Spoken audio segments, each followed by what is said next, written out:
요즘 우리는 외국에서 유입된 빈대로 몸살을 앓고 있습니다. 거의 반세기 전에 우리나라에서 사라졌다고 생각한 빈대가 여기저기서 출몰하다 보니 빈대 포비아, 빈대 공포증이 확산되면서 이렇게 빈대 출몰 지도까지 만들어지고 있습니다. 다양한 생명체들이 함께 살아가는 이 지구에서는 이런 외래종들이 특정 지역을 뒤덮어 공포로 몰아넣거나 생태계를 완전히 바꿔버리는 사건들이 종종 일어나곤 합니다. 이번 영상에서는 머리도 식힐 겸 아주 작은 외래종에 의해서 특정 지역의 생태계가 완전히 달라지고 있다는 최근 과학 기사를 살펴보고자 합니다. 아주 최근 사이언스 잡지의 개미와 식물 상리 공생의 붕괴는 사자와 주요 먹이 사이의 관계를 결정한다 라는 제목을 단 논문이 실렸습니다.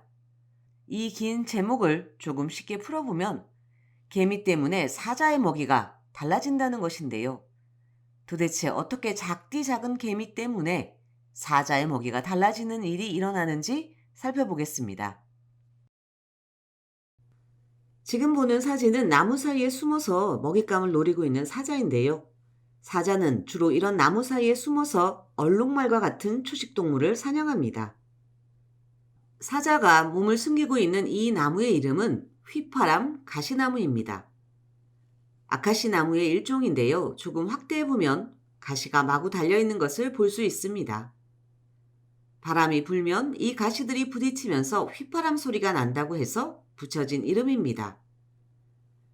이 휘파람 가시나무는 아프리카 동부 수만 킬로미터 사바나 지역에 널리 자생하는 식물입니다. 사바나 지역 일대에 서식하는 나무 중에서 이 휘파람 가시나무가 적게는 70% 이상, 지역에 따라서는 99%까지도 차지하고 있습니다. 한마디로 사바나 지역에서 볼 수 있는 나무의 거의 대부분이 휘파람 가시나무라고 보면 될 것입니다. 그런데요, 이 나무에는 아주 독특하게도 개미들이 득실득실 몰려있는 것을 볼 수 있습니다. Hi, I'm Todd Palmer from the Department of Biology at the University of Florida, and along with my collaborator Jake Goheen at the University of Wyoming, I'd like to share with you a story of ants, plants, and elephants that takes place here in the Laikipia Plateau of central Kenya. 2017년 플로리다 대학교의 토드 파머는 와이오밍 대학교와 공동 연구를 통해서 휘파람 가시나무와 개미가 서로 이익을 주는 상리 공생 관계에 있다는 논문을 발표했습니다. 상리 공생 관계, 뮤튜얼리즘이라는 것은 같이 살면서 서로가 서로에게 이익을 주는 관계로 정의됩니다. 이 나무에 공생하는 아프리카 자생종 개미는 이렇게 생긴 크레마토게스터라는 녀석입니다. 개미 입장에서야 이 나무의 속이 텅 빈 가시 속에 살면서 식물이 만들어내는 맛있는 설탕도 먹고 살집도 얻고 하니 이익일 것입니다. 그런데 식물 입장에서는 이 개미들이 같이 살면 어떤 이익이 있을까요? 이 사바나 지역에는 엄청난 식욕을 자랑하는 식물성 포유류 코끼리가 삽니다. 코끼리는 이 거대한 몸집을 유지하기 위해서 보이는 식물을 다 먹어 치워버립니다. 지금 보는 사진은 코끼리가 다 먹어버려 거의 초토화된 나무입니다. 잎이라고는 거의 찾아볼 수가 없지요. 그런데 이 나무 근처에 있는 휘파람 가시나무는 멀쩡한 것을 볼 수 있습니다. 휘파람 가시나무가 맛이 없어서 아니면 이 가시에 찔릴까봐 코끼리가 안 먹는 것일까요? 그래서 함께 살고 있는 개미들을 탈탈 털어서 다 제거한 다음에 가시가 왕창 달려있는 나뭇가지를 줬더니 이렇게나 잘 먹는다는 것입니다. 먹을 때마다 개미들이 콧구멍 속으로 기어들어가 괴롭히고 입 주변 등을 마구 긁어대면 먹기가 힘들 것입니다. 이 작은 개미가 함께 살아주는 덕분에 휘파람 가시나무는 코끼리의 공격을 피해서 사바나 전 지역으로 마구마구 퍼져나갈 수 있게 되었습니다. 그런데요, 문제가 생겼습니다. 약 20년 전부터 아프리카 사바나 지역에 큰머리 개미라는 녀석이 등장했습니다. 큰머리 개미는 1793년도 인도양의 한 섬에서 처음 발견되었는데요. 일반적으로 인도양을 중심으로 열대와 아열대 기후 지역에 널리 분포하고 있습니다. 그런데 이 녀석들이 아프리카 사바나 지역, 대륙에 상륙한 것입니다. 아마도 사람들이 옮겼겠지요. 이 큰머리 개미는 크로마토게스터처럼 나무에서 사는 것이 아니라 우리가 흔히 보는 개미들처럼 땅속에 집을 짓고 삽니다. 또한 식욕이 엄청납니다. 얘는 휘파람 가시나무에 공생하고 있는 크로마토게스터의 성체를 죽일 뿐만이 아니라 알, 유충, 번데기를 마구마구 먹어서 박멸시켜버립니다.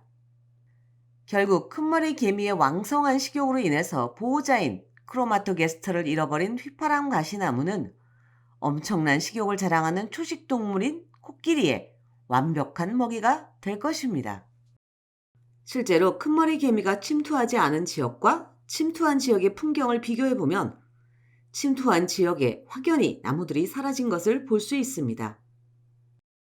나무가 사라지면 숨을 곳이 없어지면서 모든 것이 만천하에 드러나게 되지요. 이는 숨어서 숨을 죽이고 있다가 단숨에 얼룩말을 사냥해야만 하는 사자에게는 치명적인 환경입니다. 숨을 곳이 없으니 얼룩말들이 금방 사자의 존재를 눈치채고는 도망가 버릴 것입니다. 이러한 사실을 바탕으로 이 지역에 어떤 일이 일어날지 예측해 볼 수 있을 것입니다. 휘파람 가시나무가 무성한 경우 사자의 활동이 활발해서 얼룩말의 개체수가 줄어들겠지만 외래종인 큰머리 개미로 인해서 휘파람 가시나무가 사라지면 사자가 얼룩말 사냥에 실패하는 경우가 늘어나 얼룩말 개체수가 증가할 것입니다. 이 시나리오대로라면 큰머리 개미로 인해서 휘파람 가시나무가 사라지면 얼룩말을 사냥하지 못하는 사자는 다른 먹잇감을 찾아야 할 것입니다.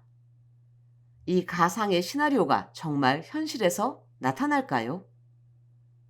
이 연구진이 2000년부터 조사한 결과에 따르면 해가 갈수록 휘파람 가시나무가 차지하는 면적이 줄어들음에 따라서 사자에게 잡아먹히는 얼룩말 수는 감소하는 반면에 덩치 큰 물소가 사자에게 먹히는 빈도가 증가하는 것을 볼 수 있습니다. 사실 사자 입장에서는 덩치 큰 물소를 사냥하기가 쉽지는 않을 텐데요.